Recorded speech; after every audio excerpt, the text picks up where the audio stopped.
Bon, alors aujourd'hui nous allons parler de nanars.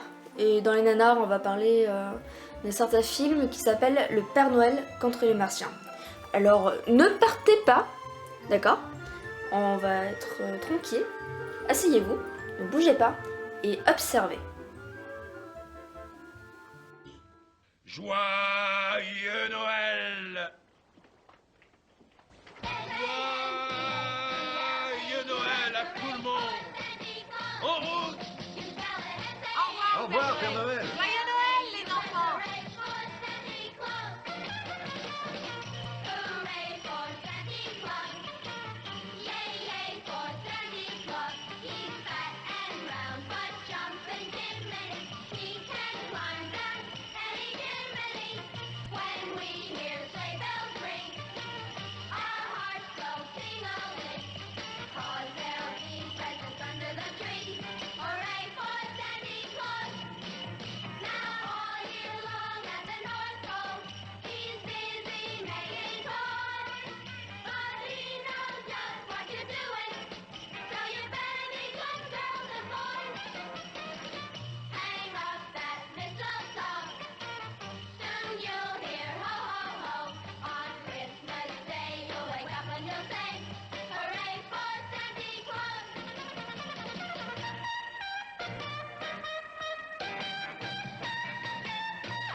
Alors, Le Père Noël contre les Martiens.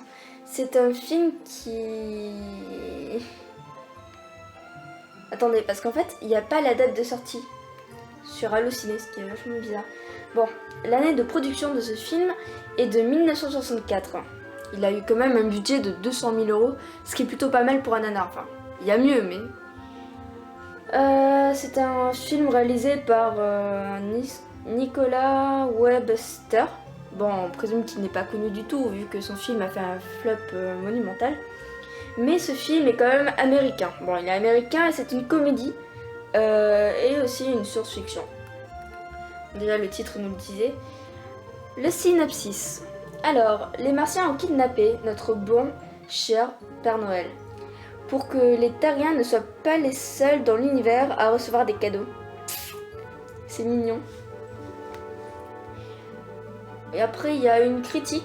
Ce film se résume à une succession de concours de rire forcés, ce qui forcément est assez pathétique. Le tout dans un univers ultra kitsch, ultra moche, ultra surjoué, sans scénario.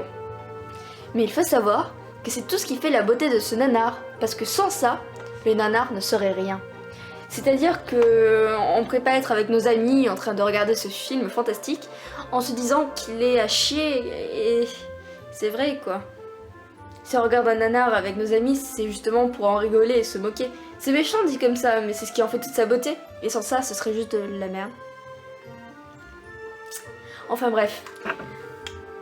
Je pense que c'est tout. Et je vous conseille particulièrement ce film et le prochain dont on parlera la prochaine fois, on va dire Sharknado. Merci caméra, au revoir.